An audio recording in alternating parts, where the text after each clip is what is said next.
నూలు నూలులో శతాబ్దాల గౌరవం, పట్టు పరంపరకు ప్రతీక, సంప్రదాయానికి శాశ్వత చిరునామా సఖీ.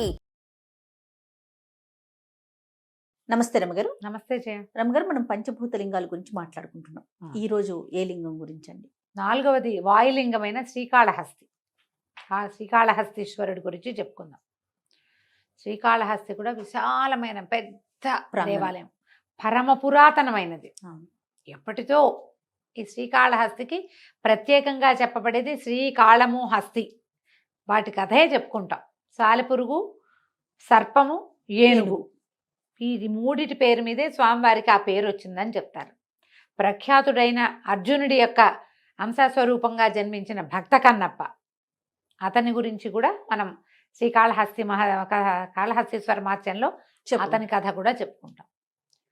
అయితే మనకి సువర్ణముఖి నదీ తీరంలో వెలిసి ఉన్నాడు స్వామి. మనకి శ్రీకాళహస్తి కథ ఎలాగో తెలుసని పెద్దగా పురాతన గాథలోకి నేను వెళ్ళటలా. ఒక సాలెపురుగు, మన తర్వాత పాము, ఏనుగు స్వామిని సేవించే ఒక శివలింగ స్వరూపంలో ముందే వెలిసి ఉన్న స్వామిని వాటికి మోక్షం ఇచ్చాడు ఈ క్షేత్రంలో. సాలెపురుగు ఏం చేసేది? విచిత్రంగా ఆయనకి గూళ్ళు కట్టేది. పాము వచ్చి మణులు సమర్పించేది. ఏనుగు వచ్చి ఏం చేసేది? ఈ పువ్వులు, ఈ సాలగూళ్ళన్నీ చింపేసి ఈ మణులన్నీ తోసేసి చక్కగా ఫ్రెష్ నీళ్లు చల్లి తామర పుష్పం పెట్టి అభిషేకం చేసేది. మళ్ళీ తెల్లవారేసరికల్ సాలెపురుగు వచ్చి మళ్ళీ గూళ్ళు కట్టేది. మళ్ళా పాము వచ్చి మళ్ళీ రత్నాలు పెట్టేది. తమ పూజను ఎవరో భగ్నం చేస్తున్నారని భావించి ఈ 3 ఎదురుబడి కొట్టుకునే పరమభక్తితోటి తాము చేసే సేవని భగవంతుడు స్వీకరిస్తున్నాడని ప్రగాఢమైన నమ్మికతోటి, ఏదో చేస్తున్నానని కాదు, ప్రగాఢమైన నమ్మికతోటి తాము చేసేదే కరెక్ట్ అని భావించి, తన సేవ కాకుండా నా స్వామే నా సేవనే ఒప్పుకుంటాడు కానీ పరుల సేవని నా స్వామి వల్లడు ఒప్పుకోడు అని పోట్లాడుకుని కొట్టుకుని మరణించినాయి. కుంభస్థలంలో పాము తొండ ద్వారా వెళ్ళిపోయింది. దాని కాళ్ళ కింద సాలజుడు నలిగిపోయింది. ఈ లోపలికి వెళ్ళిన సర్పం వల్ల వచ్చిన బాధతోటి కుంభస్థలాన్ని దీనికేసి కొండరాయికేసి మోదుకుని విపరీతమైన శూల నెప్పితోటి ఏనుగు మరణించింది. 3 మరణించినాయి. ఈ మరణించిన 3టికి కైవల్యాన్ని ప్రసాదించాడు స్వామి. తర్వాత భక్త కన్నప్ప కథ కూడా ఇక్కడికి రిలేటెడ్.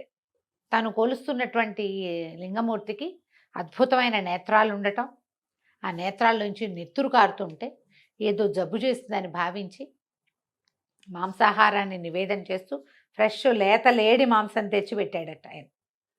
తను రుచి చూసి అట్లా నివేదన చేసి ఈ నేత్రాలకి, కంటికి కన్ను మందని తన కళ్ళు పెరికి స్వామికి సమర్పించిన వాడు భక్త కన్నప్ప. అతనికి కూడా మోక్షం వచ్చింది. అర్జునుడు ఇతనిలాగా జన్మించాడని ఒక కథనం చెప్తారు. అవును కాదు, అతను ఒక భక్తుడు. అయితే వీళ్ళందరికీ మోక్షాన్ని ప్రసాదించిన వాడే ఈ శ్రీకాళహస్తీశ్వరుడు.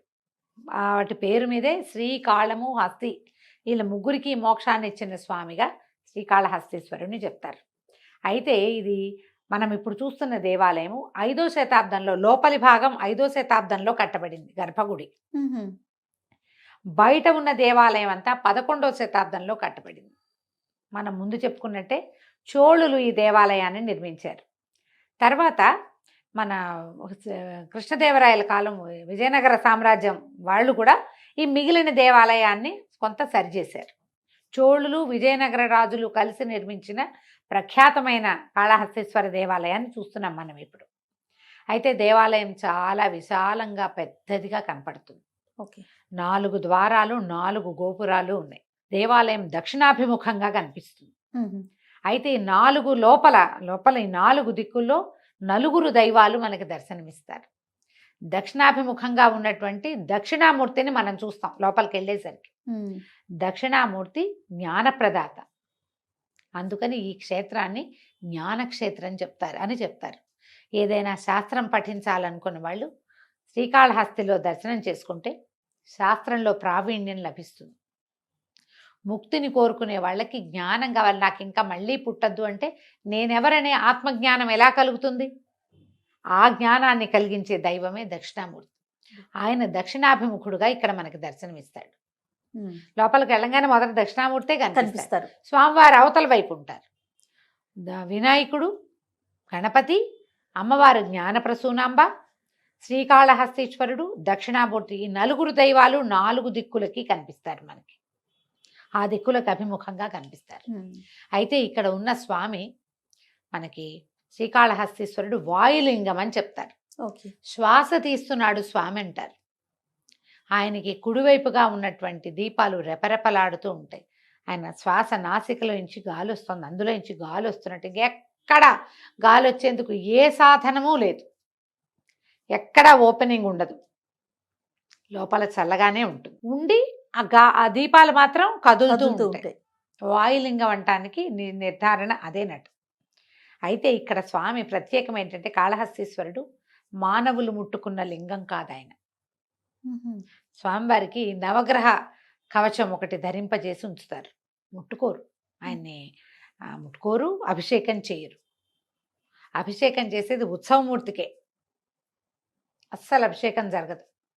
అర్చన జరుగుతుంది, హారతులు అవి విశేషంగా. అసలు ఆ హారతిలో హారతి అది పైకి వెళ్ళి కిందకు వస్తుంటే ఈ కదలిక కాకుండా అది ఇట్లా రెపరెపలాడినట్టు కనపడుతుంది మనకి. దీనికి అంతా మనం దృష్టి అటు ఇటు చూడకూడదు. ఆ అలంకారాలు అవి ఇవి చూస్తే మనకేం తెలియదు. తదేకంగా చూడాలి, అది తదేక దీక్షతోటి చూడాలి.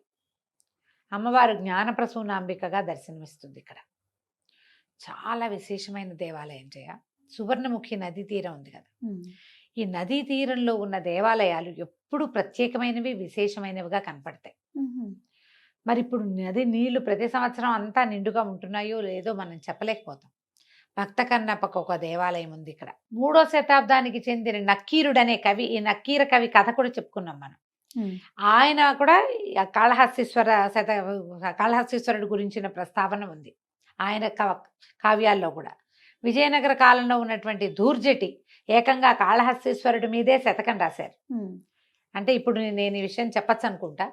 దూర్జటి రాసిన కాళహస్తీశ్వర శతకాన్ని మా తాతగారు సంస్కృతంలోకి అనువాదం చేశారు. కాళహస్తీశ్వర శతకం సంస్కృతంలో రాయబడి ఉంది. శతకం అంటే 100 శ్లోకాలు. అవును. సో ఇప్పుడు సంస్కృత అకాడమీ వాళ్ళు, హైదరాబాద్ మన తెలంగాణకు చెందిన సంస్కృత అకాడమీ వాళ్ళు తాతగారు రాసిన శతకాలన్నీ పుస్తకంలాగా వేస్తున్నారు. అందులోనే ఈ కాళహస్తీశ్వర శతకం కూడా ఉంది. ఇలాంటప్పుడు ఒకసారి చెప్పాలనిపిస్తుంది. ఎంత సంతోషమైన విషయం కదా రమగారు. అవును అవును. అయితే ఇప్పుడు ఎన్నో కావ్యాల్లో వీరి ప్రస్తావన మనకి కనిపిస్తుంది. 4 వైపులా 4 గోపురాలు ఉన్నాయి కదా. ఈ పశ్చిమ గోపురం నుంచి గోపురానికి అటు ఇటుగా సూర్య పుష్కరిణి, చంద్ర పుష్కరిణి అని 2 పుష్కరిణులు ఉన్నాయి. స్వామివారికి అభిషేకానికి అన్నిటికీ లోపల అవసరాలకి సూర్య పుష్కరిణిలో నుంచే నీళ్లు వాడుకుంటారు. అందులో నుంచి మన సువర్ణముఖి నది తీరానికి వెళ్ళే దారి కనపడుతుంది. వెళ్ళొచ్చు, మనం అటు నుంచి వెళ్ళొచ్చు. అక్కడి నుంచి ఇది రాహు కేతు క్షేత్రంగా చెప్తారు. అవును. స్వామివారు 5 పడగల నాగేంద్రుడిగా వశిష్ఠమునికి దర్శనమిచ్చారట. వశిష్ఠ మహర్షికి దర్శనమిచ్చారు. అయితే ఎప్పుడైతే ఈ సర్పస్వరూపం కనపడిందో, ఇక్కడ ఏ పూజ చేసినా ప్రత్యేకంగా సర్ప సంబంధమైన దోషాలు ఉన్నవాళ్ళు ఏ పూజ చేసినా వాళ్ళకి ఫలితం లభిస్తుందని చెప్పి ఇక్కడ రాహుకేతు క్షేత్రం అని చెప్పి రాహుకేతువులకి కూడా పూజ చేస్తారు. మనకి రాహుకేతు క్షేత్రంగా ఇక ఎక్కడ ఏది కనపడదు. రాహు సమస్య ఉంది, కేతు సమస్య ఉంది అనగానే ఇక్కడికి వచ్చేస్తారు. రాహుకేతు పూజలు కూడా భలే విశేషంగా చేస్తారు. ఒకేసారి చాలా మంది సామూహికంగా పూజ చేసుకునే అవకాశం లభిస్తుంది. అవును. రాహుకాలంలో చేస్తారు కదా. దానివల్ల ఇక్కడికి విశేషంగా జనం రావటం మనకు కనిపిస్తుంది. శ్రీకాళహస్తీశ్వరుడి దర్శనం ఎలాగుందా, రాహుకేతు పూజల కోసమే ప్రత్యేకంగా ముందే టికెట్లు బుక్ చేసుకోవడం అంతా వెబ్సైట్లో వచ్చినాయి కదా, అవకాశాలు బాగా ఉన్నాయి. అయితే పాతాళ విఘ్నేశ్వరుడి దేవాలయం ఒకటి ప్రత్యేకంగా కనపడుతుంది. ఒక సన్నటి నడవాలాగా ఉంటుంది. ప్రధాన ద్వారానికి దగ్గర నుంచే పాతాళ విఘ్నేశ్వరుని చూడొచ్చు. ఈ పాతాళ విఘ్నేశ్వరుడిని దర్శనం చేసిన వాళ్ళకి పునర్జన్మ ఉండదు. ఈ జన్మలో ప్రఖ్యాతి పొందుతారు. అంటే ఏదైనా ఉంటే ఒట్టిగా ప్రఖ్యాతి ప్రతి వాళ్ళు చూసిన వాళ్ళంతా ఎలా పొందేస్తారు అని ఒక ప్రశ్న వస్తుంది. మనకి ఏదైనా ఒక విద్య ఉన్నవాళ్ళు తమ విద్యలో ప్రఖ్యాతి పొందాలని భావిస్తే వాళ్ళు ఈ విఘ్నేశ్వర దర్శనం చేయాలని చెప్తారు. దేవాలయం అంతా చక్కటి శిల్పకళ విశేషంగా కనిపిస్తుంది. ఆ స్వామిని చూడడం కూడా మనకి ఇట్లా పొడుగ్గా ఉన్నటువంటి లింగం ఇట్లా కట్లు కట్లుగా కనిపిస్తుంది. అది నవగ్రహ కవచాన్ని ధరింపజేశారు. ఈ నవగ్రహ కవచం ధరించిన శివలింగం ఎక్కడా కనపడదు మనకి, ఈయనొక్కరే కనిపిస్తారు. అందుకని నవగ్రహాలు గ్రహదోషాలు ఉన్నవాళ్ళు ఈ స్వామివారిని దర్శిస్తే గ్రహదోషాలు, తతిమా గ్రహాల దోషాలు తొలుగుతాయి. రాహుకేతు సమస్యలు ఉన్నవాళ్ళు రాహుకేతు పూజ చేసుకుంటే ఈ క్షేత్రంలో ఆ ఫలితం కూడా లభిస్తుంది. ప్రత్యేకంగా మనకి అనేక మంది ఋషులు ప్రకటించిన అంటే ప్రతిష్ఠించినటువంటి అనేక లింగాలు దర్శనమిస్తాయి. వెంకటేశ్వర స్వామి, తర్వాత ఏమో వరదరాజస్వామి, తర్వాత వీరరాఘవ స్వామి, వీళ్ళు ముగ్గురు కూడా దర్శనమిస్తారు. తర్వాత ఎన్నో తీర్థాలు ఉన్నాయట, 36 తీర్థాలు ఉన్నాయని చెప్తారు ఇక్కడ. ఓహో. మూక తీర్థం అని ఒక తీర్థం ఉందట. ఈ మూక తీర్థంలో గనక స్నానం చేస్తే, ఆ తీర్థాన్ని తీసుకుంటే గనక ఏదైనా నత్తి వాచా దోషాలు ఉన్న వాళ్ళకి ఆ దోషాలు తొలుగుతాయని చెప్తారు. ఎన్ని దోషాలు తొలగిస్తుందో చూడు శ్రీకాళహస్తి. దర్శనం లోపల మనకి నాయనార్లుగా చెప్పుకున్న గొప్ప గొప్ప వాళ్ళ పేర్లు చెప్పుకున్నాం. అప్పర్, జ్ఞాన సంబంధర్, సుందరమూర్తి నాయనార్, వాళ్ళందరూ కూడా ఈ దేవాలయాన్ని దర్శనం చేసుకున్న ఆనవాళ్ళు ఉన్నాయి. ఈయన మీద రకరకాల తేవారాలు, ఏవో పద్యాలు, పాటలు పాడినవి కూడా కనిపిస్తాయి. తమిళ సాంప్రదాయపు పోకడలు అక్కడక్కడ కొంచెం కనబడిన తక్కువే, తెలుగే ఎక్కువగా ఉంటుంది. కొంచెం మద్రాసుకి దగ్గరగా ఉంది కదా, చెన్నైకి దగ్గర ఉండటం వల్ల కొంచెం తమిళ పోకడలు ఉన్నా కూడా పూర్తిగా తెలుగు విధానమే మనకి కనిపిస్తుంది. తప్పకుండా దర్శించుకోవాల్సిన క్షేత్రాల్లో గ్రహదోషాలు పోగొట్టుకునేందుకు అవకాశం ఇచ్చేటువంటి మోక్షప్రదాత అయిన పరమేశ్వరుడు నవగ్రహ కవచాన్ని ధరించి కనపడే ఏకైక క్షేత్రమైన ఈ కాళహస్తిని తప్పకుండా దర్శనం చేయండి. మనం తిరుపతి వెళ్తే ఈజీగా చూడగలుగుతాం. మనకి ఏ దోషాలు లేవు. స్వామి ఉన్నవి కూడా పోతాయి. ఏమైనా రావాల్సినవి కూడా రేపు వచ్చేవి, అవి కూడా మనకి తగ్గిపోతాయి. నమస్తే. నమస్తే జయ. రమ్మగారు, మనం పంచభూత లింగాలు చెప్పుకుంటున్నాం. ఈ రోజు ఏ దేవస్థానం గురించి చెప్తారు, ఏ ఆలయం గురించి? పంచభూత లింగాల్లో రెండోదైనటువంటి జలలింగం. ఎందుకంటే పృథివీ అప్పు, జలం కదా, నీటిలో నుంచే భూమి పుట్టింది, భూమి బయటకు వచ్చింది అంటారు. ఈ జలలింగం గురించి చెప్పుకుందాం. ఈయన ఎక్కడున్నాడు? జంబుకేశ్వరంలో ఉన్నాడు. ఈ జంబుకేశ్వరం ఎక్కడుంది? తమిళనాడులో తిరుచిరాపల్లికి దగ్గరలో ఉంది, ఒక 11 కిలోమీటర్ల దూరంలో ఉంది. సింపుల్గా చెప్పాలంటే శ్రీరంగం పక్కన ఉంది. శ్రీరంగం పక్కనే ఈ దేవాలయం మనకి దర్శనమిస్తుంది. చాలా పెద్ద దేవాలయం ఇది కూడా. చోళుల కాలంలోనే నిర్మించబడింది. శ్రీరంగనాథుడి కంటే ముందు నుంచే ఈయన ఉన్నాడని ఒక ప్రతీతి. చాలా అద్భుతమైన దేవాలయం. అయితే ఇప్పుడు జలలింగం అని చెప్తాం. జలలింగం అనగానే ఏమనిపిస్తుంది మనకి? ఇప్పుడు సైకత లింగం, పృథ్వీలింగం అయినటువంటి ఏకామరేశ్వరుడు ఇసుకతో నిర్మించబడిన వాడు. అనగా నీటితో ఉన్నాడేమో అయ్యవారు అనిపిస్తుంది. నీటి మీద ఉంటారు కదండి. నీటి మీద ఉంటాడు. నీరు ఊరుతూ ఉంటుంది ఆయన కింద నుంచి. ఎక్కడి నుంచి ఊరుతుందో మనకు తెలియదు. కాణిపాకంలో కనుక వినాయకుని కింద బావి మీద ఉంటారంటారు కదా, అలా అక్కడ ఆయన బావిలో వచ్చినట్టుంది కథనం ఉంది. ఇక్కడ అట్లా లేదు. దీనికి అద్భుతమైన పురాణ గాథలు 2 చెప్తారు. పురాణ గాథ చాలా అద్భుతమైంది. ఒకటేమో శ్రీకాళహస్తి కథని పోలి ఉన్నట్టుగా ఒక ఏనుగు, ఒక సాలీడు ఇక్కడ స్వామివారిని పూజించేవని, ఆ రెండు వాటి కొట్లాటలో ఇది 2 నశించిపోయినాయని, వాటి మీద కుంభవృష్టిగా అమృతం కురిసింది, అప్పుడు ఈ శివలింగం ఏర్పడిందని ఒక కథనం చెప్తారు. ఒకటి. రెండో ప్రధాన గాథ ఇంకోటి చెప్దాం మనం. ఇది ఈ జంబుకేశ్వరం అంటే జంబుకవనం. ఇక్కడంతా తెల్ల నేరేడు చెట్లు ఉన్నాయి. నేరేడు చెట్టు మనకు తెలుసు కదా, తెల్లటి చెట్టు, నేరేడుకాయ, మామూలు నేరేడుకాయ. జంబువనం ఉందట ఇక్కడ. అయితే ఏమైంది, శంభుడు అని ఒక మహర్షి, ఒక ఆయన ఈ జంబువనంలో తపస్సు చేసుకునేవాడు. మహాశివ భక్తుడట. నిత్యము అర్చన చేసుకునేవాడు, ఏదో తపస్సు చేసేవాడు. ఆయనకి ఏమనిపించిందట, ప్రత్యక్ష స్వరూపిగా ఉన్న భగవంతుణ్ణి పూజించాలని అనిపించింది. ప్రత్యక్ష రూపంలో ఆయన ఎంతకాలమో తపస్సు చేస్తే పరమేశ్వరుడు ప్రత్యక్షమయ్యాడు. ఏం కావాలో కోరుకోమంటే, నిన్ను ప్రత్యక్ష పూజ చేయాలి నేను, అదే నా కోరిక అని అడిగాడు. అడిగితే అప్పుడు పరమేశ్వరుడు ఏమన్నాడంటే, నేను ఇక్కడ శివలింగంగా లింగంగా వెలుస్తాను, నువ్వు జంబు వృక్షంగా ఉండు, నువ్వు శాశ్వత అంటే ముని ఎంతకాలం ఉంటారు, వాళ్ళ ఆయుష్ అయిపోతుంది కదా. అదే జంబూ వృక్షంగా ఉండి నన్ను సేవించుకోమని అన్నాడు. ఓ. చాలా కాలం తపసమాధిలో ఉండి ఆయన వెళ్ళిపోయాక జంబూ వృక్షంగా పుట్టాడు. ఉహు. ఆ దేవాలయ సన్నిధానంలో ఉన్నటువంటి లోపట్లో లేదు, బయటే ఉంది, ప్రాంగణంలో ఉన్న జంబూ వృక్షం సాక్షాత్తు ఆ శంభుడనే ఋషి అని భావిస్తారు.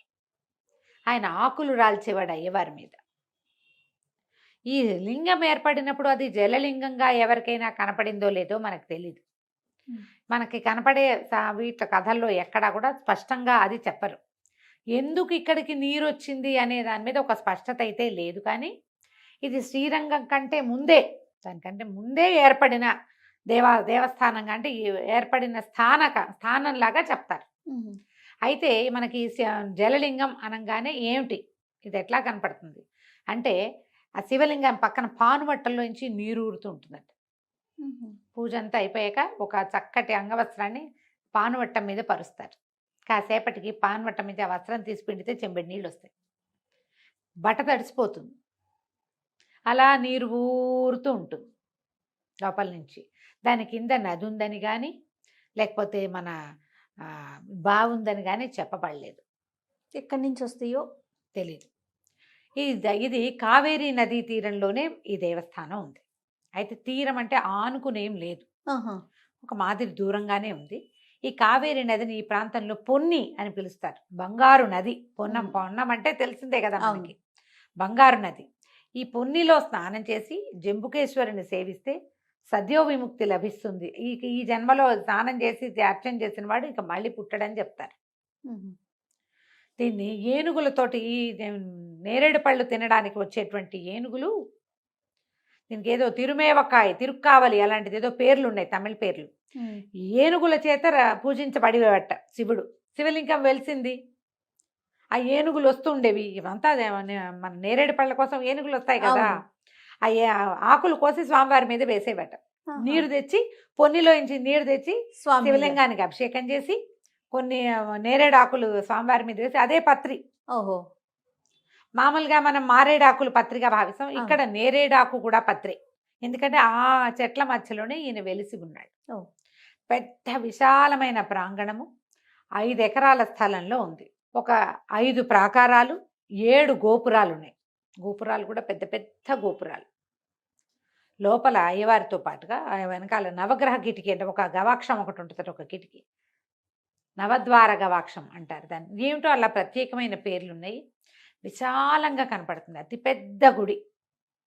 తప్పకుండా చూడవలసిన క్షేత్రాల్లో ఇదొకటి. అయితే ఇక్కడ ఇంకొక విశేషం ఏముందంటే, అమ్మవారు ఇక్కడ అఖిలాండేశ్వరి స్వరూపంలో దర్శనమిస్తారు.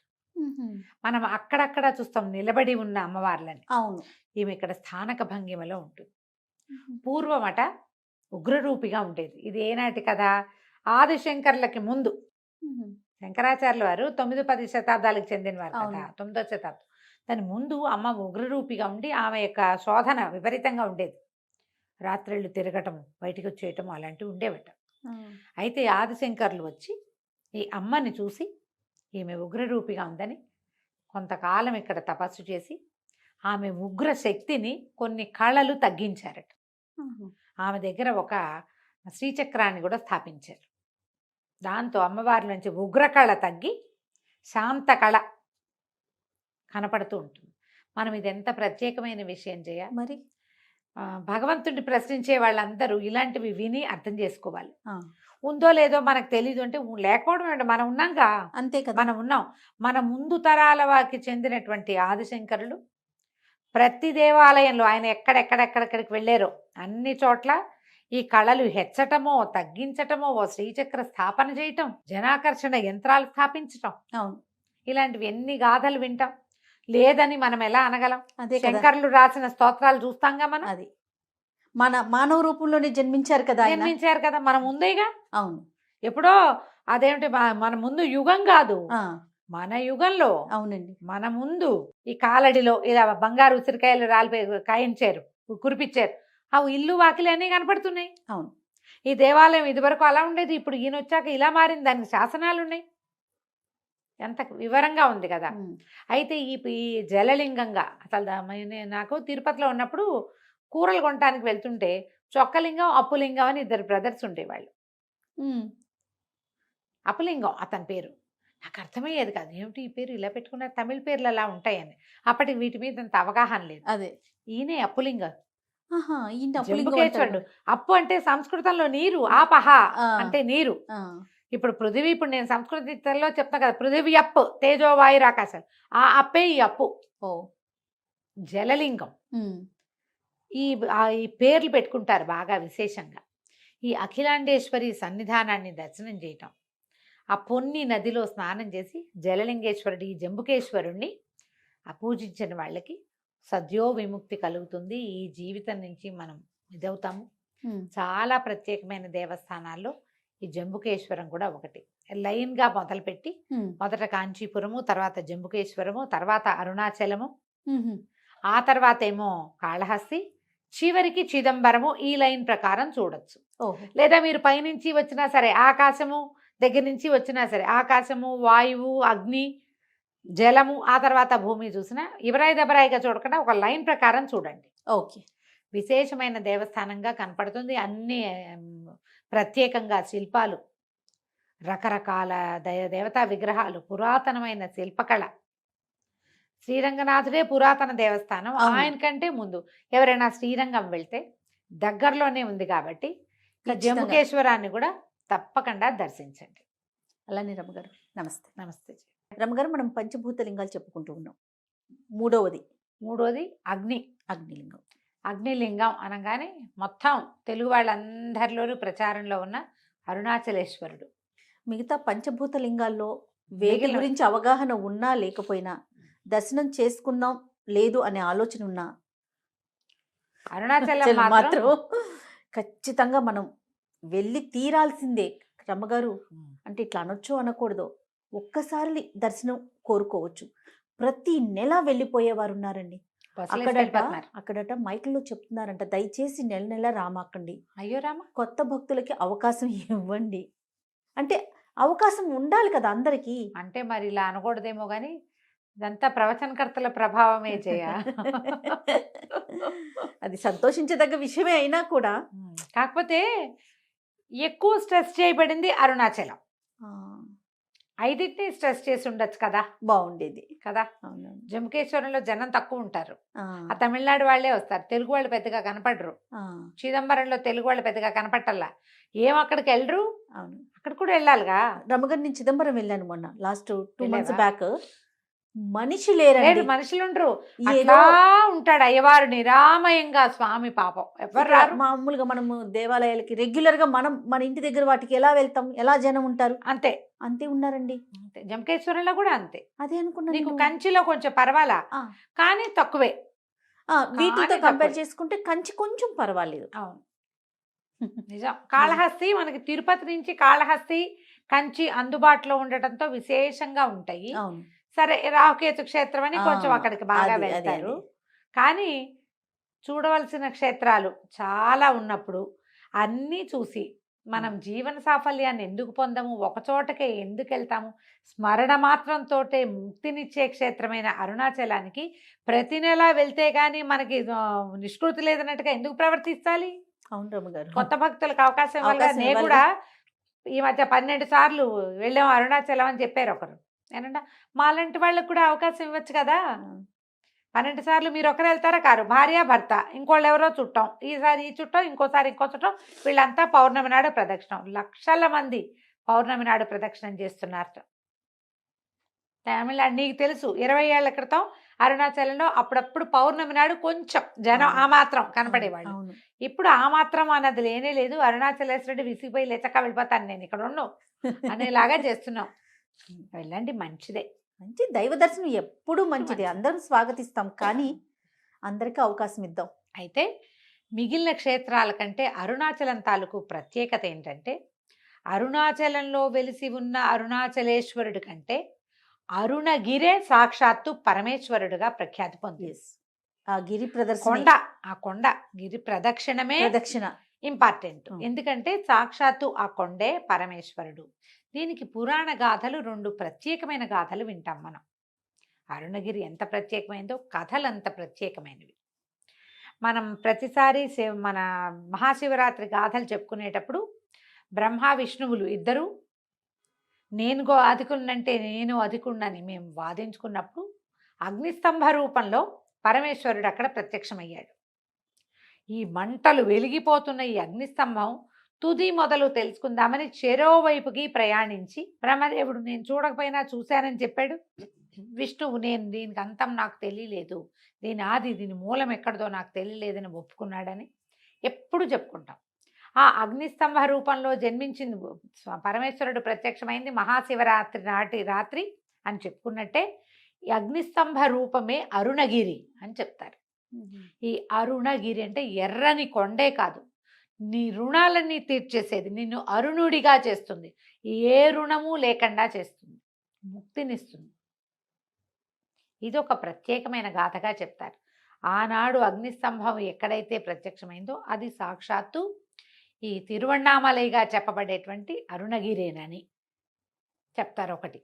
రెండో కథ ఏం చెప్తారంటే కైలాసంలో ఉన్నప్పుడు పార్వతీ పరమేశ్వర్ల సల్లాపాలలో ఒకనాడు అమ్మవారు శివకామసుందరి కళ్ళు మూసిందట స్వామివారికి.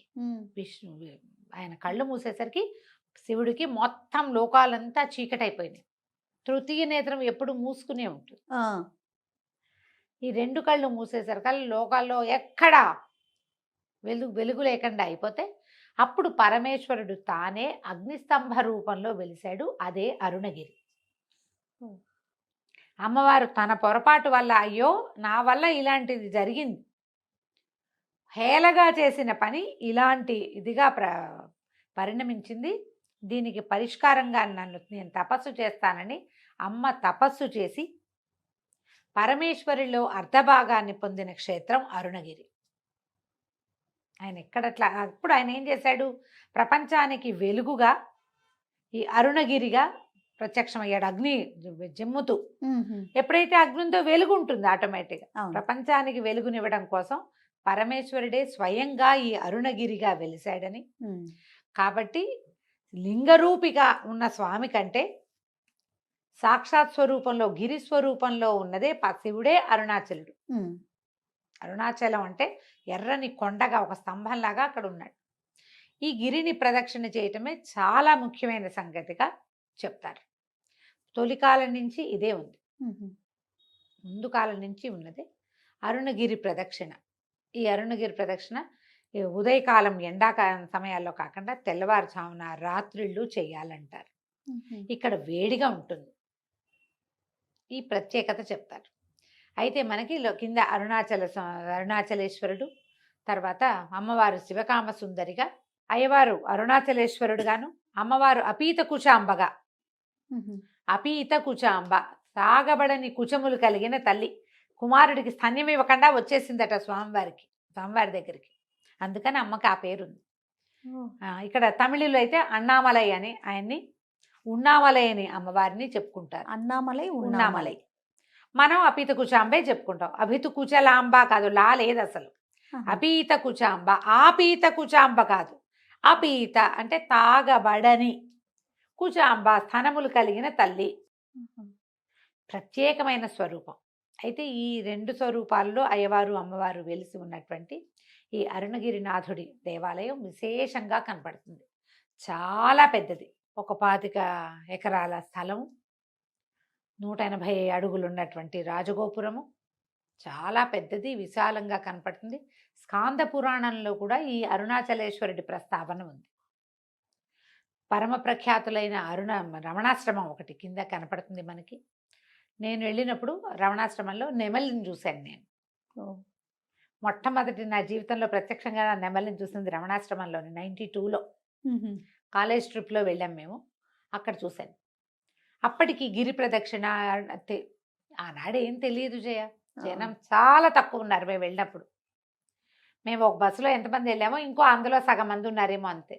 ప్రశాంతమైన అరుణాచలం. ఇప్పుడు అసలు ఆ ప్రశాంతత లేదేమో మరి. నెమళ్ళు, కోతులు అవి కనిపిస్తాయి, బాగా ప్రశాంతంగా కనిపిస్తుంది. ఈ రమణాశ్రమం నుంచి 2 కిలోమీటర్లు ముందుకు వచ్చితే ఒక వినాయకుడి దేవాలయం కనిపిస్తుంది కదా, అక్కడ కుడిపక్కగా వెళ్ళి అది నిలబడి చూస్తే ఈ అరుణగిరి నందీశ్వరుడిలాగా కనపడుతుంది మనకి. ఈ గిరి ప్రదక్షిణ 14 కిలోమీటర్లు ఉంది. ఉమ్. మధ్యలో 8 అష్టలింగాలు. ఇందులో ఏవో చెప్తారు కదా, యమలింగము, అవన్నీ ప్రత్యేకంగా చూడాలి. గిరి ప్రదక్షిణ చేయండి తప్పకుండా. జీవితంలో ఒక్కసారైనా ఓసారి చేసినా చాలు. ఎందుకంటే ఈ అరుణాచలము స్మరణ మాత్రంతోటే ముక్తినిచ్చేదైతే నెల నెలా వెళ్ళటం ఎందుకు? అక్కడికి వెళ్ళగలిగే సెలవు, డబ్బులు, ట్రాన్స్పోర్టేషన్ ఉంటే ఇంకో క్షేత్రం చూడండి. భారతదేశం అంతా మహాద్భుత క్షేత్రాలు ఉన్నాయి. అష్టాదశ శక్తిపీఠాలు ఉన్నాయి, 12 జ్యోతిర్లింగాలు ఉన్నాయి, 5 ఇన్ని రకాల పంచారామాలు, పంచభూత మహాభూత లింగాలు. ఇవి కాకుండా అన్ని క్షేత్రాలలోనూ, అన్ని ఊళ్ళలోనూ ప్రత్యేకమైన క్షేత్రాలు అవన్నీ చూడొచ్చుగా చక్కగా. అసలు చూడని వాళ్ళు ఓసారి తప్పకుండా వెళ్ళాలి, చూడాలి. నేను అప్పుడు వెళ్ళాను జయ, కానీ నేను గిరి ప్రదక్షిణ చెయ్యాల. ఇటీవల ఒక 3 సార్లు అయినా బయలుదేరా. అవును, కుదరలేదు, వెళ్ళలేకపోయాం. సరే, మనకి అవకాశం ఇవ్వలేదు అంతే. ఇంకా భగవంతుడు ఈ వెళ్ళే దారిలో నడిచేటప్పుడు దారిలో కూడా అనట ఎడం పక్కగానే నడవాలి, ఓ పక్కగానే నడవాలి. రోడ్ అంతా స్ప్రెడ్ అవ్వకూడదని రెండో పక్క నుంచి ఋషులు వాళ్ళు గిరి ప్రదక్షిణం చేస్తారట. రోడ్ అంతా నడవద్దు, మనుషులు మానవులు నడిచేది రోడ్డుకి ఎడం వైపుకే నడవాలి, కుడివైపున దేవతలు కూడా ఈ ప్రదక్షిణ చేస్తారు. పౌర్ణమి నాటి రాత్రి అయితే విశేషంగా వాళ్ళు కూడా వస్తారట. అరుణాచలం ప్రఖ్యాతం అవటానికి అక్కడున్న స్థల పురాణం ఒకటి ముఖ్యమైతే, రమణాశ్రమం రెండోది. భగవాన్ శ్రీరమణులు మన ముందు తరాలలో మన ఆదిశంకరుల గురించి ఎలా ప్రత్యేకంగా చెప్పుకుంటాము. చాలా చిన్నతనం నుంచి ఇక్కడికి వచ్చి సిద్ధి పొందారు రమణులు. వారి రమణాశ్రమం అత్యంత ప్రశాంతమైంది. అది చూడొచ్చు. ఎన్నో దేవాలయాలు కనపడతాయి మనకి. అన్ని దేవాలయాలని మనం దర్శనం చేసుకోవచ్చు. ఎన్ని రకాల ఉపాలయాలు. పచ్చియమ్మన్ దేవాలయం ఒకటి ప్రత్యేకంగా కనపడుతుంది, అమ్మవారిని చూడొచ్చు. తర్వాత ఈ ప్రదక్షిణ చేసేటప్పుడు అన్నదానం చేయొచ్చు. కొంచెం చిల్లర తీసుకెళ్తే ఎంతోమంది సాధువులు వాళ్ళు కనపడతారు, వాళ్ళందరికీ దానాలు చేసుకోవచ్చు. నిశ్శబ్దంగా చేయండి. ఈ అరుణగిరిలో నమస్కారం కానీ ప్రదక్షిణ కానీ నిష్కామంగా చేస్తేనే దానివల్ల ఏ ఫలితం చెప్పబడిందో ఆ ఫలితం లభిస్తుంది. రకరకాల కోరికలతో అరుణాచలేశ్వరుడి దర్శనం చేయొద్దు. చాలా మంచి నియమాలు ఉన్నాయండి. దేవాలయంలోకి వెళ్ళాక నిశ్శబ్దంగా ఉండిపోండి, అసలు మాట్లాడద్దు. లోపల వెచ్చగా ఉంటుంది, అగ్నిలింగం అవటం వల్ల. ఆ లింగం ఇప్పుడు కొండే అగ్నిస్వరూపం. అవునవును. శివలింగం అగ్నిలింగం. కింద శివలింగం అరుణాచలేశ్వరునికి వెళ్తాం కదా దర్శనానికి. ఆ లోపలికి వెళ్ళినప్పుడు కామ్గా ఉండండి. ఆ అగ్ని తాలూకు స్వభావాన్ని ఫీల్ అవ్వడానికి ట్రై చేయండి. స్వరూపం అయినా ఆ వెచ్చదనను మీరు మాట్లాడుతూ ఇతరత్ర వ్యాపకంలో ఉంటే ఆ లోపల ఏ మారా ఉందో అది మనం ఫీల్ కాలేకపోతాం. అంతే కదా. అసలు అలంకారం ఎంత బాగుంటుందో జయ, భలే బాగుంటుంది. అరుణాచలేశ్వరుడికి చేసే అలంకారమే అసలు అటు మనిషి కూర్చున్నట్టుగా అనిపిస్తుంది నాకైతే. ఫోటో చూసినా నేను అలాగే ఫీల్ అవుతాను. శివలింగానికి ఎంత చక్కటి అలంకారం చేస్తారో. ఇక్కడ ఒక చోట మహాకాళేశ్వరుడు, ఉజ్జయిని మహాకాళేశ్వరుడు కూడా భలే అద్భుతమైన అలంకారాలు. తప్పకుండా దర్శనీయ క్షేత్రాల్లో అరుణాచలాన్ని పెట్టుకోండి. ఈ పంచమహాభూత లింగాల్లో 3వది అగ్నిలింగము మనం అరుణాచలం. అయితే ఇక్కడ జరిగే ప్రతి ఉత్సవము ముఖ్యమైనదే, విశేషమైనదే. ప్రధానంగా కార్తీక దీపోత్సవం మరీ విశేషమైనది. టన్నుల కొద్దీ నెయ్యి వాడతారు కార్తీక దీపోత్సవం రోజున. ఇప్పుడు మన కార్తీక మాసం వేరు, తమిళుల కార్తీక మాసం వేరు కదా. మన పౌర్ణమి తర్వాత ఇంకా కొంచెం అవతలకు వస్తుంది. కార్తీక దీపోత్సవం ఎప్పుడుందో తెలుసుకుని అప్పుడు వెళ్ళే వాళ్ళు కూడా, భక్తులు అక్కడికే వెళ్ళే వాళ్ళు, తెలుగు వాళ్ళు కూడా ఆ టైంకి వెళ్ళిపోతారు అనుకో. మనం టీవీలో చూడడానికి ఇప్పుడు అవకాశం లభిస్తుంది. ఆ దీపోత్సవానికి చుట్టూతో అన్ని గ్రామాల్లో లైట్లు ఆపేస్తారు. ఆయన అక్కడ వెలిగాకే ఆ జ్యోతి, అరుణ జ్యోతి వెలిగిన తర్వాతే ఈ మిగిలిన ఇళ్లలో మొత్తం చుట్టుపక్కల ప్రాంతాలన్నీ లైట్లు వేసుకుంటారు. అక్కడికి స్ట్రీట్ లైట్లు కూడా వెయ్యరు. అవునండి. చాలా అద్భుతమైన కార్తీక దీపోత్సవం జరుగుతుంది. అవకాశం ఉంటే చూడండి. జీవితంలో ఒక్కసారైనా పౌర్ణమికి ఒక్క ప్రదక్షిణ మాత్రం చేయండి. ఇప్పుడు మనం చూస్తున్న దేవాలయం 9వ శతాబ్దంలో నిర్మించబడింది. 5 ఆవరణాలుగా దేవాలయం కనిపిస్తుంది. ఆ అమ్మవారు 2వ ఆవరణలో ఉంటుంది. 3వ ఆవరణలో 1000 స్తంభాల మండపం ఒకటి ఉంది. ప్రతి ఆవరణలోనూ వేరువేరు దైవాలు కనపడతారు. తర్వాత 6 సార్లు అర్చన చేస్తారట స్వామికి ఇక్కడ.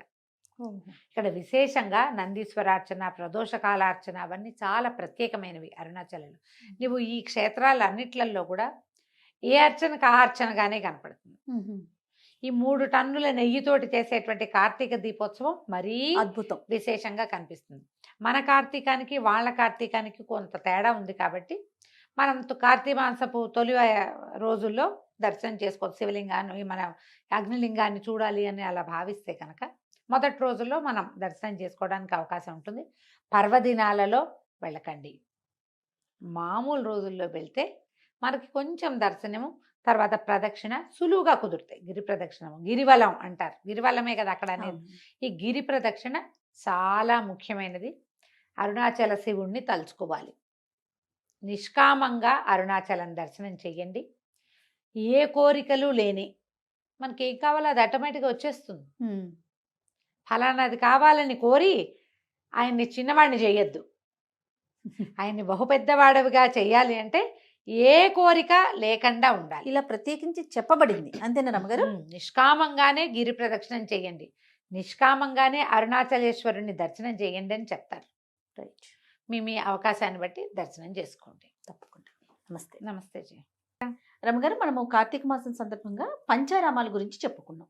అట్లనే పంచభూతలింగాలు కూడా ఉన్నాయి మనకి కదండి. వాటి గురించి కూడా మనం చెప్పుకునే ప్రయత్నం చేద్దామండి. చేద్దాం జయ, బాగుంటాయి, అద్భుతమైనవి. అయితే ఈ పంచమహాభూత లింగాలన్నీ అన్నిట్లలో 4 లింగాలు తమిళనాడే ఉన్నాయి. అవును. ఒకే ఒక్కటి తెలుగునాట ఉన్నది. అది తెలుగు వారు చేసుకున్న అదృష్టం అనుకోవటం. అయితే ఈ పంచమహాభూత లింగాలు ఏమిటి? పంచమహాభూతాలు ఏమేమిటి? పృథివ్యప్ తేజో వాయురాకాశాలు. పృథివి అంటే నేల, అప్పు అంటే నీరు, నేల నీరు. తేజ అంటే అగ్ని, వాయువు ఆకాశము, గాలి ఆకాశము. ఈ 5 వీటితోటే మనం నిర్మించబడ్డాం. శరీరం పంచభౌతికమైనది. ఇవే మన తాలూకు జీవితానికి సాక్ష్యాలు. ప్రపంచం వాటితోటే నిర్మించబడి ఉంటుంది. మానవ దేహం దాంతోటే నిర్మించబడి ఉంటుంది. ఈ వీట్లలో ఈ 5 మహాభూతాల తాలూకు ప్రత్యక్ష సాక్ష్యాలుగా ఉన్నటువంటి ఈ మహాభూత లింగాల్ని జీవితంలో ఒక్కసారైనా చూడాలని చెప్తారు. ఓకే. మనం చూడాల్సినవి ఎన్ని ఉన్నాయి చూడు భారతదేశంలో. అవునండి. ఇవన్నీ చూడాల్సిందే. మనం పంచారామాలు చెప్పాం, చూడాల్సిందే. జ్యోతిర్లింగాలు చెప్పాం, చూడాల్సిందే. చార్ధామ యాత్ర చేయవలసిందే, అంతేనా? తర్వాత 18 అష్టాదశ శక్తి పీఠాలు చూడాల్సిందే. ఇవన్నీ చూడాల్సినవే అంటే అని ఎందుకు మనని అటువైపుకు తీసుకెళ్తున్నారు మన వాళ్ళు? తోటలు కాశ్మీర్ చూడాల్సిందే, ఇంకేదో చూడాల్సిందే అని అనరు. చూస్తే చూడు, ఇవి చూడవలసిందే. అంటే మానవుడి ప్రయాణం, నువ్వు ఎక్కడికి వెళ్ళినా నువ్వు చేరవలసిన చివరి లాస్ట్ అబౌడ్ ఏమిటి? దైవం. అంతే. స్వామి వైపు మనం నడవాలి. మనని ఎవరు పుట్టించారో, మనలో నిరంతరం వెలిగేటువంటి భగవదాత్మ ఏదైతే ఉందో, చిదాత్మ, దాని దగ్గరికి చేరటం. అంతే. దాని దగ్గరికి చేరాలంటే మీ ఇంట్లో కూర్చుంటే నువ్వు ఎట్లా వెళ్తావు? ఇంట్లో కూర్చుంటే వెళ్ళవు, అవి ఎక్కడున్నాయో అక్కడికి వెళ్ళాలి. ఆ వైపు అడుగులు వేయాలంటే, మన ఆధ్యాత్మిక ప్రగతి మనం సాధించాలంటే ప్రగతి పథంలోకి అడుగులు వేయాలి. ఆ అడుగులు వేయించేందుకే మన చుట్టుపక్కల ఎన్నో దేవాలయాలు, ప్రతి చోటకి వెళ్తాం. మనం అట్లా ఆరాలోకి ప్రవేశిస్తూ ఉంటే ఒక్కొక్క అణువు మనలో ఉన్నది మానవత్వం నుంచి దైవత్వం వైపుకి నడిపిస్తుంది, తీసుకెళ్తుందట్టు. తీసుకెళ్ళటం కోసమే ఇవి చెప్పబడ్డాయి. అయితే మన పంచారామాలు ఒకేసారి ఏర్పడ్డవి మనకు తెలుసు. కానీ ఈ పంచమహాభూత లింగాలు ఒకేసారి ఏర్పడ్డవి కాదు. రకరకాల సందర్భాలలో భగవంతుడు తన ఉనికిని చాటడానికి చేసిన ప్రయత్నాల్లో ఇవి ఏర్పడ్డాయి. ఈ ఒక్కొక్క చోట ఒక్కొక్క మహాభూతం, ఈ పంచభూతాల్లో ఒక్కొక్కటి అట్లా కనిపించడం వల్ల ఈ 5టిని ఒక అలైన్డ్గా మనం చెప్పుకుంటున్నాం. ఈ అలైన్మెంట్లో ఒక 3 దేవాలయాలు ఒకే అక్షాంశం మీద ఉండటం, భూమి తాలూకు గరిమినాభి ఎక్కడుందో అక్కడ చిదంబరం దేవాలయం ఉండటం వల్ల ఇవి ప్రత్యేకమైనవిగా భాషిస్తున్నాయి. అయితే ఇటీవల కాలంలో ప్రవచనకర్తల ప్రభావంతో ఇందులో ఉన్న ఒక మహాభూత లింగాన్ని, అగ్నిలింగాన్ని మనం బాగా దర్శనం చేసుకుంటున్నాం. ఎక్కువ వెళ్తున్నారు తెలుగు వాళ్ళు. మిగిలినవి కూడా చూసే ప్రయత్నం చేయాలి. అయితే ఇవి ఏమేమిటి? పృథివీ మొదటిది, మనం భూమి మీద ఉంటాం. అయితే ఆఖరి పుట్టిన భూతం పృథ్వీ భూతమేనని చెప్తారు. కానీ మనం ఈ లైన్లో వెళ్తాం కదా. ఈ పృథ్వీ భూతం ఏమిటి? ఇది ఏకాంబరేశ్వర లింగం. ఇది కాంచీపురంలో ఉంది. ఏకాంబరేశ్వరుడు అంటే మనం కాంచీపురంలో అయితే అమ్మవారు ఉన్నది కంచి. అవును, కాంచి కదా. అమ్మవారు అయితే కూడా శక్తిపీఠం కదా రమ్మగారు. శక్తిపీఠం. తర్వాత ఈ అయ్యవారు ఉన్నది శివకంచి. గోవిందరాజు పెరుమాళ్ళు ఉన్నది విష్ణు కంచిగా చెప్తారు. 3 కాంచీపురాలు ఉన్నాయి కంచిలో. మనం అమ్మవారి కామాక్షి అమ్మని దర్శనం చేశాక శివకంచి విష్ణు కంచి చూడమంటారు. శివకంచిగా పేరు పొందినటువంటి ఏకాంబరేశ్వర లింగము పృథ్వీలింగం. తర్వాత అప్పు రెండోది అంటే జలం. ఈ జలలింగం తిరుచిరాపల్లి దగ్గర ఉన్న శ్రీరంగానికి దగ్గరలో ఉన్నటువంటి జంబుకేశ్వరం. తేజస్వలింగం తేజోలింగం అగ్నిలింగంగా ప్రఖ్యాతి పొందిన అరుణగిరి. ఇది కూడా తమిళనాటే ఉంది. మద్రాసు నుంచి ఒక 180 కిలోమీటర్ల దూరంలో ఉంది. తర్వాత తేజో వాయులింగం మన ఆంధ్రప్రదేశ్లో శ్రీకాళహస్తి. కాళహస్తీశ్వరుడుగా అక్కడ జ్ఞానప్రసూనాంబాదేవితో కలిసి స్వామివారు దర్శనమిస్తాడు. చివరిది ఆకాశలింగం. మనం చూడు ఇదంతా ప్రయాణం చేసే చివరికి మన ప్రయాణం ఎక్కడికి? అది శూన్యంలోకి. ఎక్కడికి వెళ్తున్నామో తెలీదు. అక్కడ ఏమీ లేదు. ఆ ఏమీ లేని ఆకాశలింగమే చిదంబరంలో తమిళనాటే ఉంది. ఈ 5 శివలింగాల్ని సంవత్సరానికి ఒకటి పెట్టుకుని చూసినా మంచిది.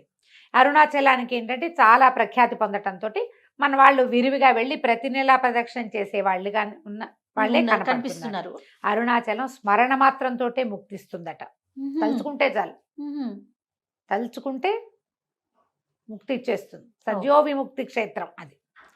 మరి జనాలు బాగా విపరీతంగా వెళ్తున్నారు. ఈ 5 క్షేత్రాలు ఒకసారి దర్శనం చేసుకోవాలి. సాధారణంగా తిరుపతి వెళ్తే అందరూ కాళహస్తి వెళ్ళిపోతూ ఉంటారు, చాలా మంది వెళ్తారు. సరే, ఒక్కొక్క క్షేత్రం గురించి చెప్తాం. మొట్టమొదటిది పృథ్వీలింగమైన ఏకాంబరేశ్వర లింగం గురించి చెప్పుకుందాం. మనం శివకంచిగా చెప్పుకునే ఏకాంబరేశ్వర లింగం సైకత లింగం. ఏకాంబరేశ్వరుడు అంటే ఏక ఆమ్రం లాగా మనకు వినపడుతుంది, ఒక మామిడి చెట్టు అని. ఏకాంబరేశ్వరుడు ఆయన ఎల్లలు లేనివాడు, ఆకాశమే ఒక్కటే దిక్కు, అలా ఉన్నవాడు. ఏకాంబరం అని పేర్లు పెట్టుకుంటారు అక్కడ. తమిళనాడు అంతా ఏకాంబరం కనపడుతుంది. అయితే ఈ ఏకాంబరేశ్వర లింగం ఉన్నటువంటి శివకంచిలో 4 పెద్ద పెద్ద గోపురాలు ఉన్నాయి. బ్రహ్మాండమైన గోపురాలు. ప్రధాన గోపురమే 193 అడుగులు ఉంటుంది. తర్వాతవన్నీ 180, మిగిలిన 3 180 అడుగులు ఉన్నాయి. ఇది ఎంత పెద్ద దేవాలయమో జయ. నడిచి నడిచి నడిచి ఎంత నడిచినా తిరగదు. ఈ చోళుల కాలంలో నిర్మించబడింది ఇది. దాంతో విశాలమైంది, పెద్దది, ప్రాంగణం మహా పెద్దది. ఏకాంబరేశ్వర లింగం పరమాద్భుతంగా, విశేషంగా, ఎక్కడా లేనంత కొత్తగా, ఎన్నిసార్లు చూసినా చూడాలనిపించేలాగా ఉంటుంది. అయితే దీనికి పురాణ గాథ ఏం చెప్తారంటే, పార్వతీదేవి తపస్సు చేసినప్పుడు ఆమె ఒక సంవాదంలో ఆమె తపస్సుకి కూర్చుంది. వాళ్ళిద్దరు ఏదో వాదించుకున్నారు. ఈ తపస్సుకి కూర్చున్నప్పుడు ఆవిడ ఈ ప్రాంతంలో తపస్సు చేసింది. ఆవిడ ఏం చేసేదట, రోజు సైకతంతో ఇసుకతోటి శివలింగం చేసి ఇసుక శివలింగాన్ని పూజించేది. సైకత లింగం ఎలా కుదురుతుంది చెప్పు? అవును, బేస్ లేనిదే ఏముండదు. కానీ ఆమె శక్తి వల్ల, అంటే పరమేశ్వరి యొక్క శక్తి మేరకి అలా కుదిరిందనమాట. ఈవిడ రోజు నిత్యము శివార్చన చేసుకునేది, తపస్సమాధిలో ఉండేది. అయితే పరమేశ్వరుడు ఈమె తపస్సు ఎట్లా చేస్తుందోనని పరీక్ష చేశాడట. పరీక్ష చేస్తే ముందు అగ్నిని పంపించాడు. అయినా కూడా ఆవిడ శివలింగాన్ని వదిలిపెట్టాల. తర్వాత విపరీతంగా జలం వచ్చిందట, ఒక తుఫాను లాంటిది సృష్టించారు. గంగ తోసుకొచ్చేసింది, ఆమె కదిలి వెళ్ళిపోయేలాగా ఉందట. అయితే ఈవిడ ఏం చేసిందట, ఈ పరమేశ్వరుని కౌగిలించుకుందట ఇసుకలింగాన్ని.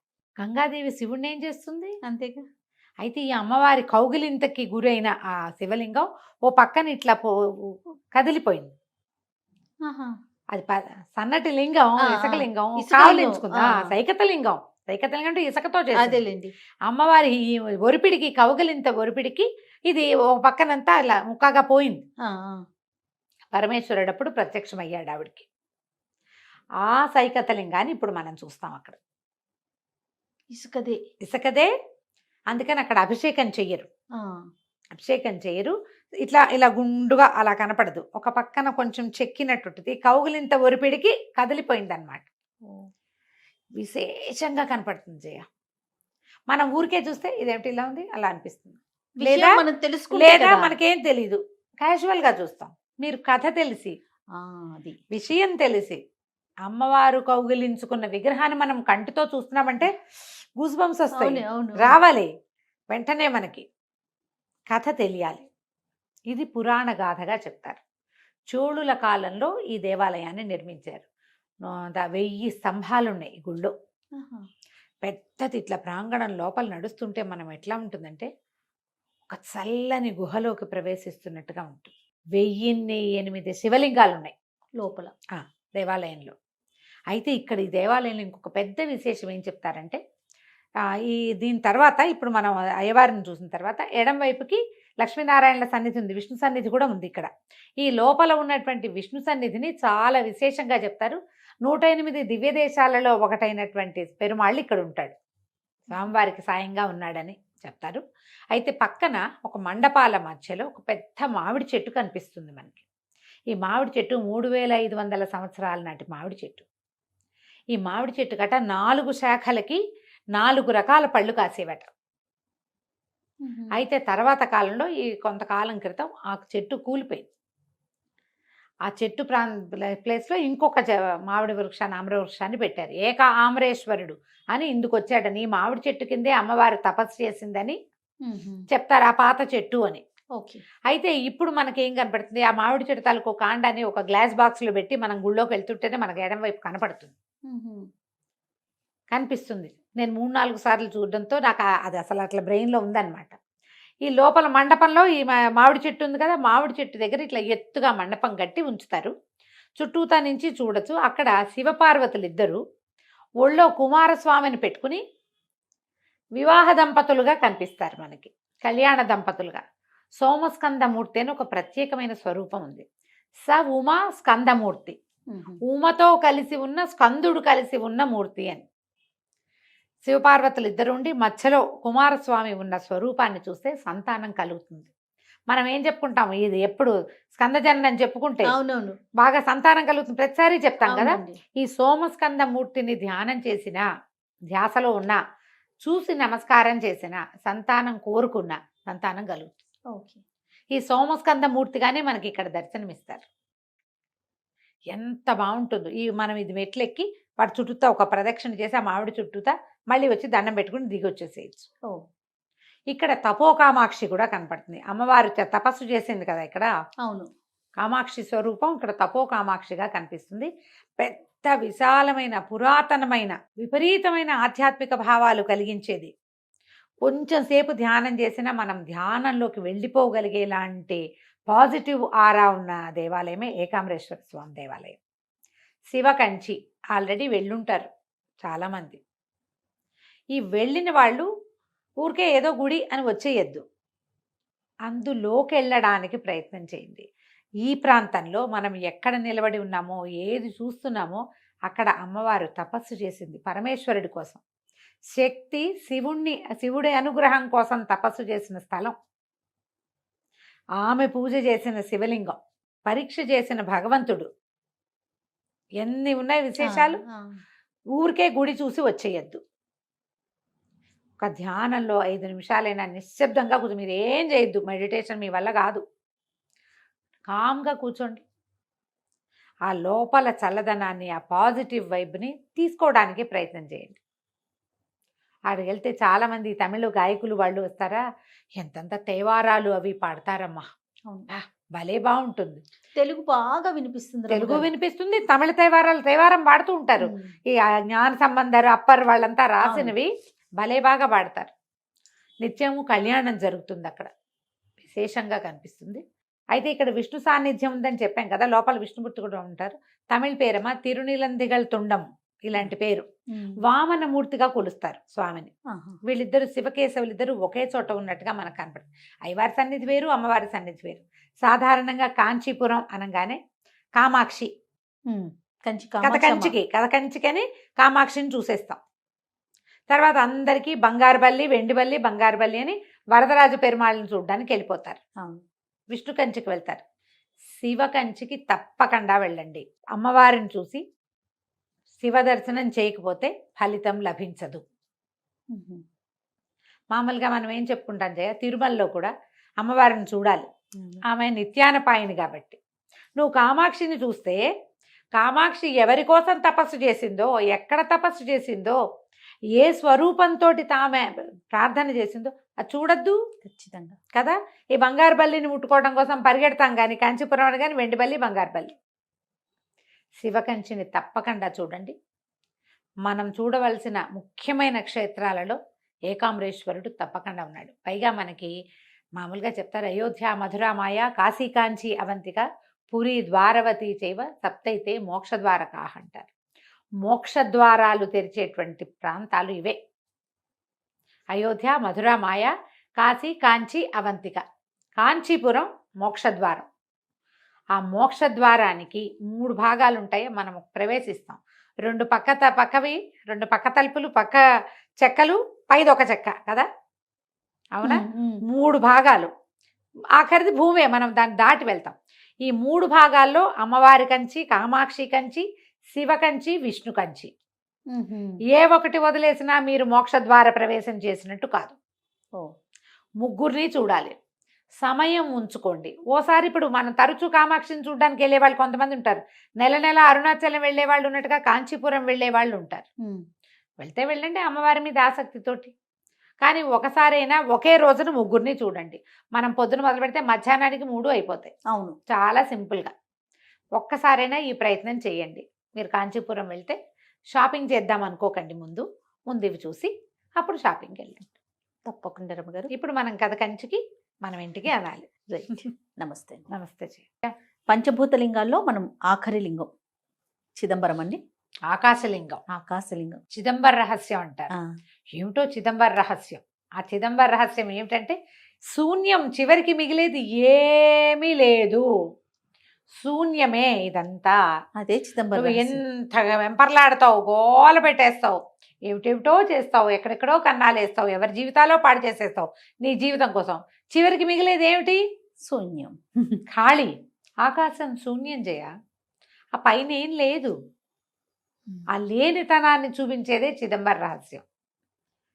చాలా అద్భుతమైన గాథ ఉంటుంది జయ చిదంబరానికి. ఎన్నిసార్లు చదివినా, ఎన్నిసార్లు చెప్పినా ప్రతిసారి ఒక అద్భుతమైన భావం కలుగుతుంది. ఇదివరకు ఎప్పుడు ఇది కృతయుగానికి ముందు, కృతయుగము తొలికాలం అయి ఉండొచ్చు. ఋషులు మునులు చాలామంది ఇక్కడ ఉండేవాళ్ళు ఈ చిదంబరం ఉన్న ప్రాంతాల్లో. తిల్లైవనం అనేవాళ్ళట ఈ ప్రాంతాన్ని. తిల్లై అనేది ఒక ప్రత్యేకమైన చెట్టు, అది గుబురుగా ఉంటుంది. మనం ఇప్పుడు కూడా చిదంబరం గోడల మీద ఈ తిల్లై వృక్షాల బొమ్మలు చూస్తాం. ఇప్పుడు అది అక్కడ కనపడదు, ఇంకొంచెం అవతలకు ఉన్నట్టు కనిపిస్తుంది. ఈ తిల్లైవనాలలో ఉన్నటువంటి ఋషులు మునులు, ఋషివాటికలు చాలా ఉండేవి. వీళ్ళు మంత్రాలతోటి, యజ్ఞాలతోటి భగవంతుణ్ణి బంధించగలమనేటువంటి ఒక భావంలో ఉండేవాళ్ళు. మంత్రముంది, యజ్ఞం ఉంది. భగవంతుడు వీటికి అతీతుడైన వాడు, లోకాతీతుడు అయిన ఆ అతీతమైన దైవాన్ని మనం బంధించగలమనే ఒక ప్రగాఢమైన విశ్వాసంతో వాళ్ళు ఉండేవాళ్ళు. వీళ్ళు వీటికి నేను అతీతుణ్ణి అని వాళ్ళకి తెలియచేయటం కోసం పరమేశ్వరుడు విష్ణు సహాయుడై వాళ్ళిద్దరూ ఇక్కడికి వచ్చారు. ఎలా వచ్చాడు ఆయన? బిచ్చాధనాథర్ అంటారు, బిచ్చగాడిగా వచ్చాడు పరమేశ్వరుడు ఇక్కడికి. ఆయనతో మహాద్భుత సౌందర్యవతి స్వరూపంలో, మోహిని స్వరూపంలో ఉన్న విష్ణువు కూడా ఆయనతో పాటు వచ్చాడు. ఒక బిచ్చగాడు, బిచ్చగాడి భార్యగా చెప్పారు, ఒక స్త్రీ. ఎంత వ్యామోహపరిచే సౌందర్యమో ఆ బిచ్చగాడిది. బిచ్చాండవన్ ఇలాంటి పేర్లే రాస్తారు. ఈ భిక్షగాడుగా వచ్చినటువంటి అతని వెనకాలన్న మహాద్భుత సౌందర్యవతి, మోహపరిచే సౌందర్యం ఉన్నటువంటి వీరు చూసి ఋషిపత్నులు మోహంలో పడిపోయారట. అంటే ఒక దిగ్భ్రమకి చెందారు. ఏదో మోహం కాదు, లోబడిపోవటం అనగానే మనం ఏమనుకున్నాం, మనుషులు లోబడిపడటం అంటే లొంగిపోవటం అనే అనిపిస్తుంది. మగవాడికి లొంగిపోవటం స్త్రీలు, ఇది కాదు. మహాద్భుత దైవిక శక్తి అందులో ఉన్న దైవత్వానికి ఆకర్షితులైపోయారు. వాళ్ళు ఎటు వెళ్తే అటు వెళ్ళిపోయారట. వాళ్ళకేంటి, వ్యామోహపరచటమే వాళ్ళ ఉద్దేశం. ఉద్దేశం ఏదైనా వాళ్ళు వ్యామోహపరిచేందుకే ఉన్నవాళ్ళు. ఎప్పుడైతే ఈ స్త్రీలు వీళ్ళ వెనకాల పడిపోతున్నారో ఈ ఋషులకి ఈ మునులకి అందరికీ కోపం వచ్చిందట అక్కడ బ్రాహ్మణ సమాజానికి. ఈ అతన్ని అదిలించి ఏం చేసినా సరే సమాధానం చెప్పేస్తున్నాడు వెళ్ళటల్లా అవతలకి. వీళ్ళేమో ఆయన కేసి కళ్ళు అంటించేశారు, ఏ క్రియలు చేయటల్లా. ప్రార్థించండి అంటే అతన్నే, పూజించండి అంటే అతన్నే, చూడండి అంటే అతన్నే. ఏం చేసినా క్రియ మాంట వేరే క్రియలోకి వాళ్ళు రావటల్లా. అందుకని వీళ్ళు ఏం చేశారట, మంత్రాలతోటి సర్పాలని సృష్టించి వదిలిపెట్టారు ఆ బిచ్చాండవన్ మీదకి. ఆయన వాటన్నిటిని తీసుకుని ఒకదాన్ని మెళ్ళో వేసుకున్నాడు, ఒకదాన్ని తల మీద పెట్టుకున్నాడు, కొన్నిటేమో చేతులకి, కొన్ని పాదాలకి అలంకరించేసుకున్నాడు. ఏమిటి పావులు చూస్తే భయపట్టాల. మంత్రాలతోటి ఒక పులిని పంపించారు. ఆ పులి మీదకి దూకితే ఆయన దాన్ని ఇట్లా పట్టుకుని ఇట్లా చీల్చి ఆ చర్మాన్ని నడువు కట్టేసుకున్నట్టు. ఇంత క్రియ జరుగుతుంటే ఈ స్త్రీలు భయపడాలి, కానీ ఆ దిగ్భ్రమలోంచి బయటికి రాలా వాళ్ళు. ఏం భయలేదే లేదు, చూస్తున్నారు అంతే. ఇంకా ఆయనకు లోబడిపోయి ఉన్నారు. అక్కడి నుంచి వీళ్ళు ఏం చేశారు, ఒక బ్రహ్మాండమైన రాక్షసుడిని సృష్టించి వదిలిపెట్టారు. ఈయన వాడి జుట్టు పట్టి ఇట్లా కింద వేసి ఆయన అతని మీద పాదం మోపి వీపు మీద ఇట్లా నిలబడ్డాడు. పైకి నిలబడి ఒక నవ్వుతోటి తాండవం చేయటం మొదలుపెట్టాడు. ఎప్పుడైతే ఈ రాక్షసుడి మీద కాలు పడి ఆయన కాలు ఇట్లా లేచింది, బొటన వేలు ఆనిందట, పైకి లేచాడు. ఎంత మనిషో, పైకి లేచి చేతులు అవి కదిలి జుట్టు కదిలేసరికి పరమేశ్వర సాక్షాత్కారం కలిగింది వాళ్ళకి. ఆయన ఏం చేస్తాడు, ఆనంద తాండవం చేస్తాడు. ఆయన తాండవమే ప్రపంచం, ఆయన కదలికే ప్రపంచం. ఎట్లా కదులుతుంది, ఎలా నడుస్తాం మనం, దీని మీద చెట్లో పువ్వులో ఇంకోటి ఎట్లా పుష్పిస్తాయి, భగవంతుడి కదలిక అది. అది వీళ్ళకి తెలిసింది. ఎప్పుడైతే ఈ పరమేశ్వరుడి స్వరూపం కనపడిందో, వీళ్ళు అంతకుముందు ఎలాంటి వాడిని చూస్తున్నారు, బూడిద పూసుకుని ఏదో సౌందర్యవంతుడుగా ఉన్నాడు. ఈ పాములు, ఈ పులి చర్మం, ఈ బిచ్చగాడిలాగా కనపడేటువంటి ఒక స్వరూపంలోంచి మహాద్భుతమైన పరమేశ్వర సాక్షాత్కారం జరిగింది. ఆ వెనకాల నిలబడి మహాద్భుత సౌందర్యవతిగా కనపడుతున్నటువంటి ఆ మోహిని స్వరూపం ఆయన లోపలికి వెళ్ళిపోయింది. చూస్తూ ఉండగా అప్పటిదాకా బిచ్చగాడిగా కనపడుతున్నటువంటి ఆయన ముఖంలో దైవ కళ అలా కనపడ్డం. మరి విష్ణుమాయ అది వెనకాల నుంచి ప్రవేశించేసింది. ఎప్పుడైతే ఇది కనపడిందో వెంటనే ఋషులు మునులు తెలుసుకున్నారు. అప్పుడు వెలిసిన స్వరూపమే చిదంబరంలో ఉన్న నటరాజ స్వరూపం. ఆయన చేసే తాండవమే ఈ ప్రపంచపు కదలిక, జీవం. ఈ లేచినటువంటి ఈయన చేతుల్లోకి అగ్ని ఇలాంటివన్నీ ప్రత్యక్షం. వాటన్నిటితోటే కదా ప్రపంచం ఎట్లా నడుస్తుంది, పంచభూతాలతోటి. ఆ స్వరూపం ఇక్కడ మనకి కనపడుతుంది. సాధారణంగా సాంప్రదాయిక స్వరూపం ఏమిటి మనకు తెలిసేది, శివలింగమే. శివుడు ఒక మానవ స్వరూపంలాగా కనపడతాడు. ఇక్కడ నటరాజ స్వరూపం మనం ఎక్కడా చూడం అట్లా.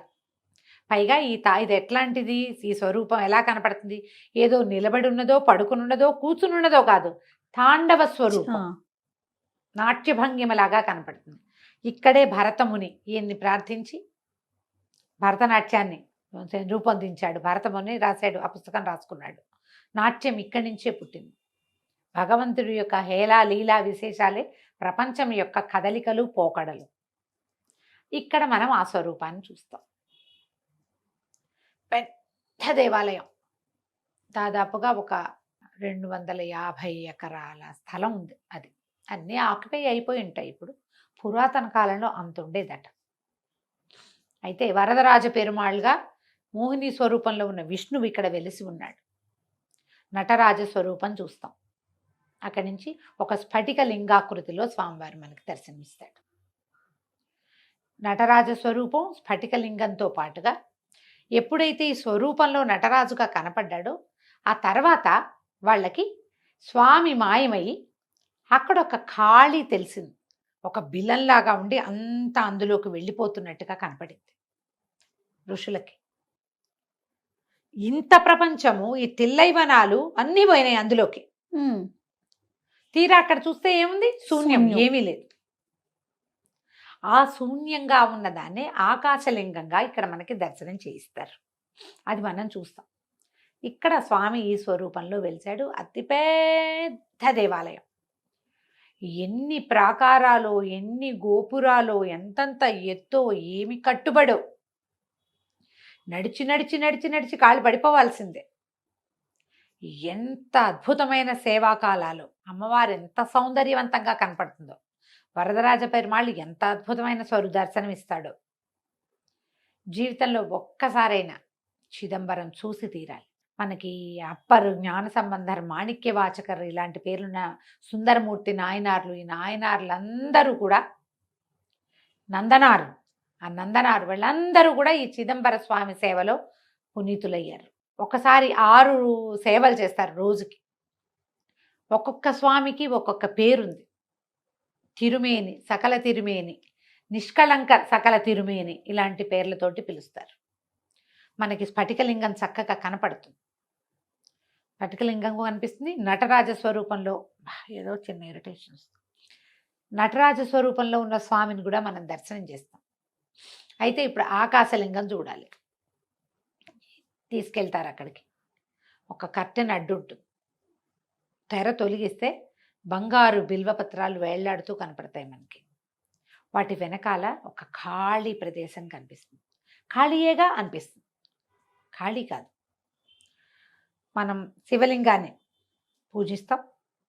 తర్వాత నటరాజ స్వరూపంలో స్వామి కనపడతాడు. అంటే సగుణ బ్రహ్మ భగవంతుడు మనం పూజ అందుకోవడానికి వీలుగా మనకొక స్వరూపాన్ని చూపిస్తాడు. నువ్వు రోజు రూపానికి పూజ చేస్తావు, రూపానికి అభిషేకం చేస్తావు, రూప ధ్యానమే చేస్తావు. అక్కడి నుంచి ఆ రూపంలోంచి రూపం లేకపోయినా పూజ చేయగలిగే దారిలోకి మనం వెళ్ళాలి. నటరాజును చూస్తాం, పెద్ద మనలాగానే స్వరూపం, కాళ్ళు, చేతులు, కళ్ళు, పెదిమలు అన్నీ ఉన్నట్టుగా కనపడుతున్న స్వరూపానికి పూజ చేస్తాం. తర్వాత ఆయన తాలూకు రూపమే ఒక చిన్న స్వరూపంగా కనపడే లింగ పూజ చేస్తాం.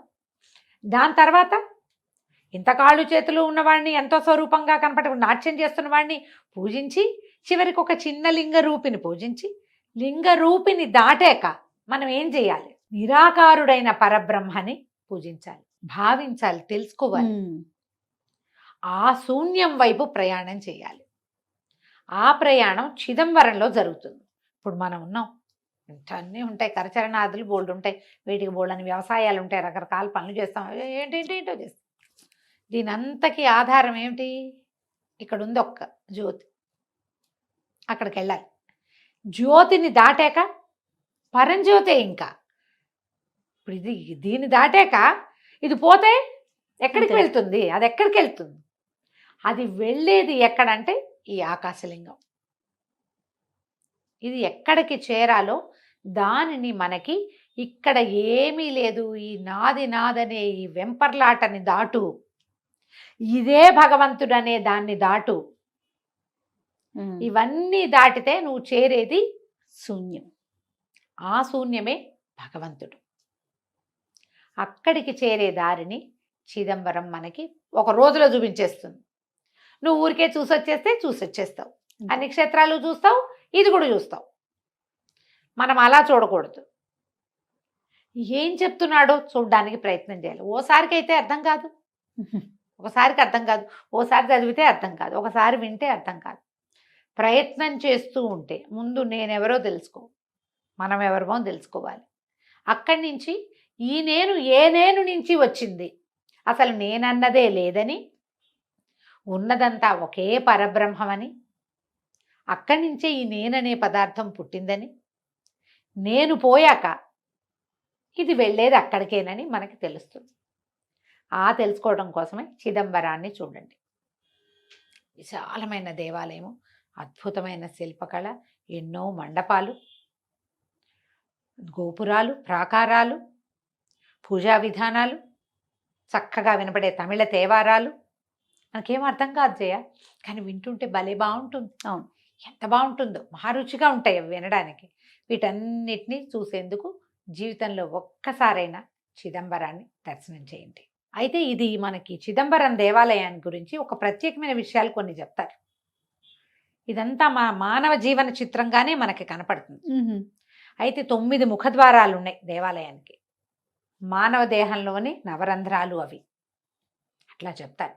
అయితే ఇక్కడ ఉన్న శివుణ్ణి పంచసభాపతి అని పిలుస్తారు. సభాపతి. ఇక్కడ ఉన్నది ఒక సభ, మొత్తం 5 సభలు ఉన్నాయని చెప్తారు. ఇదేమో రత్న, చిత్ర, రజత, తామ్ర సభలు ఉన్నాయి. ఈ తమిళనాడులోనే ఈ 5 సభా దేవాలయాలు ఉన్నాయి. అన్ని చోట్ల ఇట్లాగే చిన్నగా నాట్యం చేస్తున్న పరమేశ్వరుడి దర్శనమే అవుతుంది. చిత్సభ, ఇది చిత్సభ. తర్వాత ఏమో తామ్ర సభ, రజత సభ, చిత్రసభ, అలాంటి రత్న సభ, ఇలా సభాపతిగా చెప్తారనమాట. ఇక్కడున్నది ఒక సభ, చిత్సభ. చిత్సభ. ఈ చిత్ అంటే ఏం లేదు, ఏమీ లేనిది, ఏమీ లేనిది, నిర్మలమైనది ఇక్కడ ఉన్నది. అయితే ఇప్పుడు 9 ద్వారాలు చెప్తున్నావా, ఇవి. తర్వాత మన పైన బంగారు రేకులు కప్పి ఉంచారు దేవాలయంలో పైన.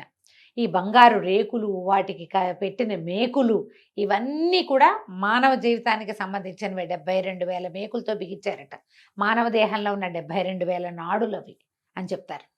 ఇట్లా ప్రతిదీ కూడా మన దేహాన్ని, మనుషుల జీవితానికి సంబంధించినవే దేవాలయంలో మనకు కనిపిస్తాయి. ఒక్కొక్కటి ఒక్కొక్క రకం చెప్తారు. మీరు ఏ రకం చూడాలన్నా వెళ్ళాలిగా ముందు, అంతే చక్కగా పరిశీలించుకోవాలి. అన్ని మండపాల్లో కూర్చుని ఆ పాజిటివ్ ఎనర్జీని అనుభవించాలి. అమ్మవారు శివకామ సుందరిగా కనపడుతుంది. ఇక్కడ వరదరాజు పెరుమాళ్ళు కనపడతాడా, కూటం అని చెప్తారు. ఇక్కడ ఏంటంటే 108 దివ్య దేశాల్లో ఒకటైనటువంటి దివ్యదేశము ఇక్కడ ఉంది. అంటే పక్కన మోహిని అవతారం వచ్చింది కదా అయ్యంతో పాటు, ఆమె వరదరాజు పెరుమాళ్ళుగా ఇక్కడ కొలువై ఉంటుంది అన్నమాట. అమ్మవారు కూడా చాలా విశేషంగా కనపడుతుంది. పుండరీకవల్లి, తిరుచిత్రకూటం అంటారు. అమ్మవారి పేరు పుండరీకవల్లి. 108 దివ్య దేశాల్లో ఒకటైన దివ్యదేశం ఇక్కడ ఉందన్నమాట. దీంట్లో ఇంకొక ప్రత్యేకమైన సంగతి చెప్పాలి. మామూలుగా మనకి దేహంలో 5 కోశాలు ఉంటాయి, తెలుసు కదా, పంచకోశాలు. పంచకోశాంతర స్థిత అమ్మవారిని అలా చెప్తారు. మొదటిది అన్నమయ, ప్రాణమయ, మనోమయ, విజ్ఞానమయ, ఆనందమయ కోశాలుగా ఉంటుంది. మానవ దేహం 5 కోశాల్లో ఉంటుంది.